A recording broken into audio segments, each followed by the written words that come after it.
I'm Radiant Black. Don't freak out, but you're in the future. What is this? You're not very good at this, are you? Oh, you know, not too terrible. Come and get it.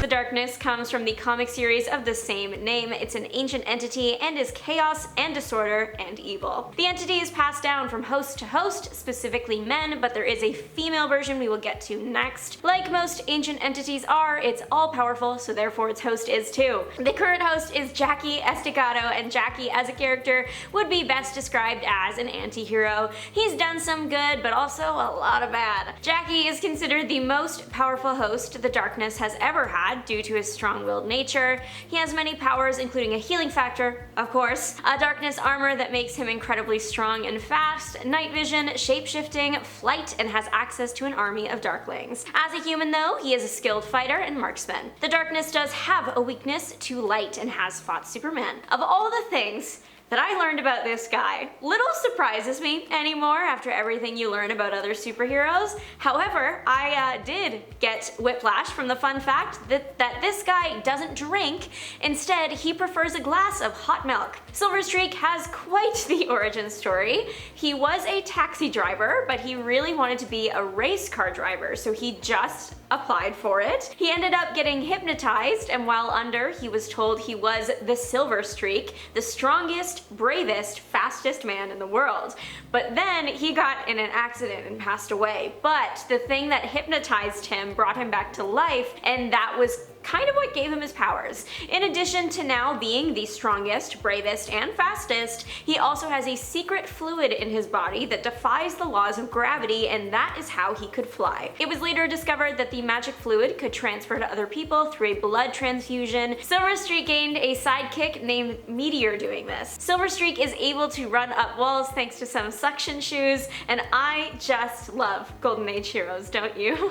Now, it's time for the Witchblade, which is the female version of the darkness, essentially. The darkness's counterpart is Angelus, so she is light and good things. The two entities agreed to a truce to ensure that neither was destroyed, and that truce resulted in the Witchblade. Where the darkness is passed down, the Witchblade searches for a new host after the current one passes. Sarah Pizzini was the Witchblade for a while. As a person, she was determined and smart, as well as trained in combat and fit. So all in all, she was a good choice. Being Witchblade means you are capable of shape-shifting, throwing fire, healing yourself and others, and more just general body enhancements like increased strength and stamina and stuff like that. The Witchblade will also cover its host in armor that adapts to whatever environment and fight they happen to be in. Sarah's fun fact is that she once married Wolverine, the one from Marvel. Up next is Prince Nestor and Quest from the TV show World of Quest. I promise there will only be a couple unserious points on here, including this one. So World of Quest was this show that was on Teletoon when I was a kid, and it was really weird. It followed the Prince of Odyssia, Nestor, in his quest to find the 5 power swords and save his kidnapped parents. He did so with the help of his superpowered friends, one of which was the 1900-year-old superhuman Quest. Quest is the strongest person in the show, incredibly smart, excellent with a sword, just all around a guy that never loses. Prince Nestor doesn't have any powers himself other than the sheer confidence in his abilities that only a 12-year-old can muster,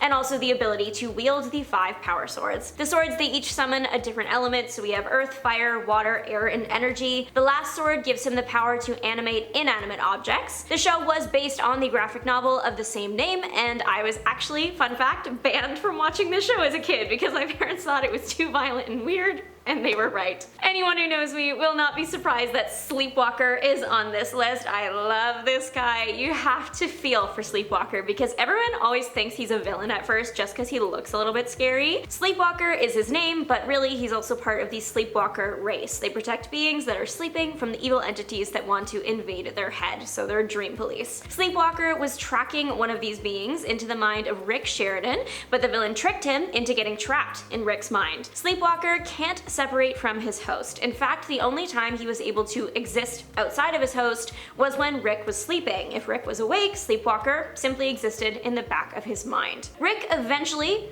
figured out that he had an alien attached to him and he didn't take it well. He figured that if he never slept again, the alien would never come out. And then he did eventually just pass out in public from exhaustion. The pair come to realize that they aren't getting out of this and form a hero-host bond, and Sleepwalker is able to exist when his host is awake. Sleepwalker's powers include warp gaze, which is he twists and alters the shape of physical objects, even people. Thankfully, he refuses to do that to a person because that would be traumatizing. Sleepwalker should get more spotlight because he is a proven asset to a team. Not only is he a great fighter, he can also enhance mental powers just by being around the hero with them. So that's like Professor X, Jean Grey, Doctor Strange, and you cannot tell me Sleepwalker would not be an excellent addition to a super team. Space Ghost is another Hanna-Barbera super creation. He was originally created for the 1960s TV show Space Ghost, but over the years he has appeared in movies, other TV shows, once teaming up with Batman, and has had multiple comics written about and or featuring him,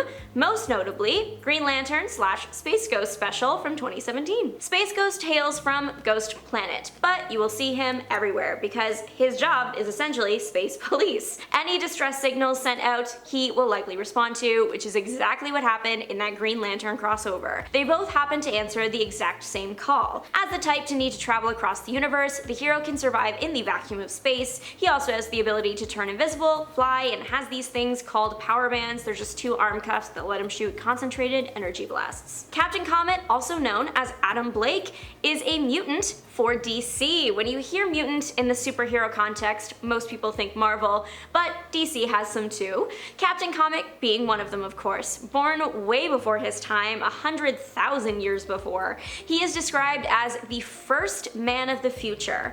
The old Adam and the newer version of Adam have very similar origin stories. When he was born, a comet flew across the sky emitting a bunch of radiation. That radiation triggered Adam's cells into multi-genetic cell growth, which caused him to develop mental powers. As he grew up, he realized not only was he mentally strong, but physically too, he was indestructible. Other powers of his include telepathy, teleportation, poison immunity, telekinesis, clairvoyance, photographic memory, and he can just read people really well, know how much of a fight they'll put up, how they're feeling at any given moment. Truly, this guy seems like a powerhouse that I would love to see more of. And last but not least, Radiant Black from the Massiverse. The Radiant is a cosmic power that first appeared as a floating black orb. When Nathan Burnett got a bit too close to it, it latched onto him, giving him a really cool suit and set of powers, and Radiant Black came to be. Radiant Black's powers are manipulating gravity and shooting energy blasts. Right off the bat, with the power, Nathan is able to make a couple people and an entire train float,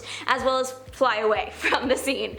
There are other Radiants, like Red, this one grants the power of matter absorption, Pink, this one is for portals, and Yellow is for seeing across time and space.